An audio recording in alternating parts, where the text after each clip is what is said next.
ऐसा आईपीओ जहां पर आपका जो पैसा है वो 1.5 गुना 2 गुना हो जाता है, बट ऐसा जरूरी नहीं है कि हर आईपीओ आपको जो पैसा है वो 1.5 गुना 2 गुना करके दे। सो हेलो गाइस, आज के इस वीडियो में हम बात करेंगे ट्रैक्सन टेक्नोलॉजीज के आईपीओ के रिव्यू के बारे में, जो कि कल से यानी कि सोमवार से 10 तारीख से ओपन होगा और 12 तारीख को क्लोज होने वाला है। अब क्या इस आईपीओ में इन्वेस्ट करके हमारा जो पैसा वो 1.5 से 2 गुना होने वाला है, या फिर ये जो आईपीओ है वो वैसा आईपीओ नहीं है जैसा हम समझ रहे हैं, जानेंगे हम आज के इस वीडियो में। तो बस आप इस वीडियो के अंत तक बने रहिएगा।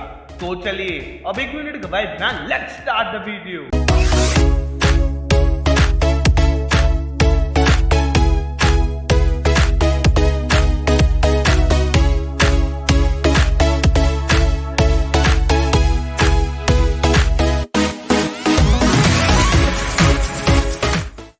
किसी भी आईपीओ में इन्वेस्ट करने से पहले सबसे इंपॉर्टेंट जो बात होती है वो होती है कि आखिर कंपनी करती क्या है। तो ट्रैक्सन टेक्नोलॉजीज 2013 में इनकॉर्पोरेट हुई थी और ये जो कंपनी है वो मार्केट इंटेलिजेंस डेटा जो है वो प्राइवेट कंपनीज को प्रोवाइड करवाती है। एडिशनली इनका जो डेटाबेस और कस्टमर्स जो है वो ग्लोबली है, यानी कि ये लोग सिर्फ इंडिया तक मौजूद नहीं है, ग्लोबली भी इन्होंने जो एक्सपांड है वो किया हुआ है। वहीं पर ये अपने सेक्टर की टॉप 5 वर्ल्ड में टॉप 5 कंपनीज में से जो है वो आती है। इनका नाम टॉप 5 वर्ल्ड की कंपनीज में इनके सेक्टर में जो है वो शामिल है। और स्पेशली कोविड-19 के बाद इनकी जो सर्विसेज थी वहां पर ये जो सर्विसेज प्रोवाइड करवाती है उनकी जो रिक्वायरमेंट्स थी वो सडनली बढ़ी है, यानी कि कोविड-19 एक बूस्टअप था यहाँ पर ट्रैक्सन टेक्नोलॉजीज के लिए, जैसे उनकी जो सर्विस थी उनकी जो रिक्वायरमेंट थी वो अपने आप बढ़ी।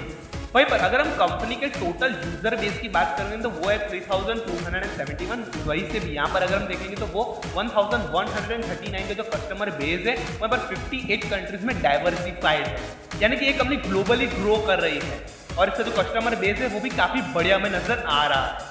अभी जो डेटा प्रोवाइड करवाती है वो जो डेटा होता है वो कुछ इस तरह का होता है कि कंपनी का मर्जर कैसे होगा, acquisition, due diligence, analysis provide करवाती है, यानी कि ये सारे जो डेटा है वो एक कंपनी प्रोवाइड करवाती है टू प्राइवेट कंपनी। हमें यहाँ पर इसका एक पॉजिटिव पॉइंट ये हमें नजर आ रहा है कि ये जो कंपनी है वो लीडिंग कंपनी है इन वर्ल्ड उसके सेक्टर की, यानी कि जो डेटा प्रोवाइड करवाती है उसके सेक्टर की लीडिंग कंपनी है। तो यहाँ पर ये बढ़िया सा प्लस पॉइंट हमें नजर आता है। तो चलिए अब यहाँ पर अब नजर डालते हैं फाइनेंशियल्स पर।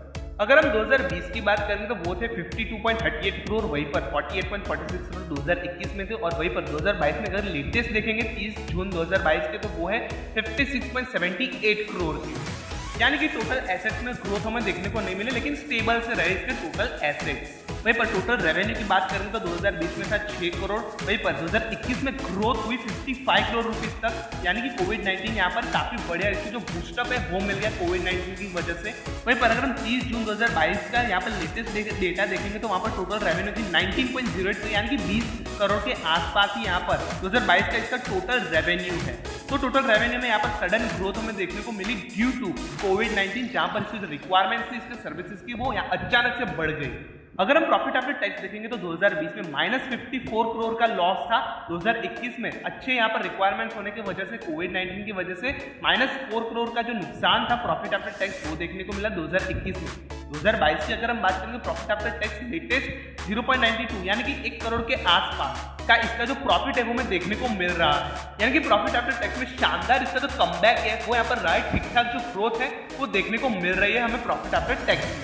नेटवर्थ की बात करें तो नेटवर्थ भी यहाँ पर 2020 में -135 करोड़, 2021 में ग्रोथ हुई 22 करोड़ की यहाँ पर जो नेटवर्थ की वो बनी, और 2022 में लेटेस्ट 22.98 करोड़ की, यानी कि 23 करोड़ के आसपास की यहाँ पर नेटवर्थ है इस कंपनी की। वहीं पर अगर हम रिजर्व एंड सरप्लस की बात करेंगे तो वहाँ पर 2020 में -135 करोड़, अगेन यहाँ पर 2021 में अच्छा हुआ यहाँ पर रिजर्व एंड सरप्लस 21.32 करोड़, और लेटेस्ट देखेंगे तो वो फिलहाल 12.95 करोड़ रुपीज का, यानी कि अगर हम ओवरऑल फाइनेंशियल्स का रिव्यू करेंगे तो फाइनेंशियल्स इसके ओके से रहे, ठीक ठाक ही रहे इसका फाइनेंशियल्स। यस, फाइनेंशियल्स में इंप्रूवमेंट जरूर हुई है, बट इतनी बढ़िया जो फाइनेंशियल्स हमें नजर नहीं आ रहे जिसकी वजह से हम आईपीओ को काफी अच्छा कह सकते हैं। तो इंप्रूवमेंट हुई है बट ठीक ठाक इसके जो फाइनेंशियल्स है वो हमें नजर आ रहे हैं। सो फाइनेंशियल्स ओके से रहे, लेकिन अब हम बात करते हैं आईपीओ डिटेल्स के बारे में। सबसे पहले तो इसका यहाँ पर इस आईपीओ की जो फेस वैल्यू है वो होगी 1 रुपीज की, प्राइस बैंड यहाँ पर 75 से 80 रुपीज का जो डिसाइड है वो यहाँ पर किया गया है। एक लॉट में यहाँ पर आपको 185 शेयर यानी कि आप 14,800 रुपीज इन्वेस्ट करोगे। इशू साइज की अगर हम बात करें तो वो है 3,86,72,268 शेयर। वहीं पर ऑफर फॉर सेल की बात करें तो सारे शेयर ऑफर फॉर सेल है, तो इस चीज का जो ध्यान है वो आप जरूर रखिएगा। वहीं पर इसकी प्री होल्डिंग देखेंगे प्रमोटर की तो वह 50.93% और पोस्ट यहाँ पर जो होल्डिंग है प्रमोटर की वो बन जाएगी 35.65%। QIB पोर्शन देखेंगे तो वो 75%, HNI के लिए 15% और रिटेल कैटेगरी के लिए सिर्फ 10% जो है वो रखा गया है। भाई पर अगर हम डेट की बात करेंगे तो 10th ऑफ अक्टूबर को ये स्टार्ट होगा IPO, 12th ऑफ अक्टूबर को क्लोज हो जाएगा और 20th ऑफ अक्टूबर को यहाँ पर ट्रैक्सन टेक्नोलॉजीज के IPO की जो लिस्टिंग है वो हमें मार्केट में देखने को मिलने वाली है। चलिए जानते हैं अब इस IPO में अप्लाई करें भी या फिर ना करें, और अगर आप करते हो तो कितना जो रिटर्न है वो आप एक्सपेक्ट कर सकते हो। देखिए अगर आप एक ऐसे IPO की तलाश में जो कि आपका पैसा 1.5 गुना 2 गुना कर दे, देन हाथ जोड़ के सॉरी, ये जो IPO है वो आपके लिए नहीं है। इस IPO में आपको जो पैसा 1.5 से 2 गुना नहीं हो सकता। यस, अगर आप चाहो तो अप्लाई जरूर कर सकते हो, डेफिनेटली कर सकते हो, बट यहाँ पर आपको 20 रिटर्न्स नहीं मिलेंगे, जो कि यहाँ पर आपको ताबड़तोड़ रिटर्न्स बाकी सारे IPO लाकर देते हैं, वैसे रिटर्न्स आपको शायद इस IPO में देखने को ना मिले। बट हाँ, ठीक ठाक रिटर्न्स यहाँ पर ये जो IPO आपको कमा के दे सकते हैं, तो ये जो IPO वो ओके सा है। यहाँ पर आपको 20 रिटर्न्स नहीं मिलेंगे, ठीक ठाक से रिटर्न्स आपको देखने को मिल सकते हैं। तो मैं आशा करता हूँ कि ये वाला जो वीडियो है आपको पसंद आया होगा। अगर पसंद आए तो इस वीडियो को लाइक कर दीजिए और चैनल को सब्सक्राइब कर लीजिए। और एक इंपॉर्टेंट चीज मैं यहाँ पर आपको डिस्क्लेमर बता दूं, हमारी तरफ से आपको कोई भी रिकमेंडेशन नहीं दी जा रही है। अगर आप निवेश करते हो तो आप खुद के रिस्क पर जो है वो निवेश करते हो, तो इन्वेस्टमेंट करने से पहले खुद के एनालिसिस कीजिए और उसके बाद ही जो है वो निवेश कीजिएगा। और ऐसे रेगुलर कंटेंट रेगुलर अपडेट करने वाला फ्री ग्रुप और टेलीग्राम ग्रुप ज्वाइन कर लीजिए, लिंक आपको डिस्क्रिप्शन बॉक्स में मिल जाएगी।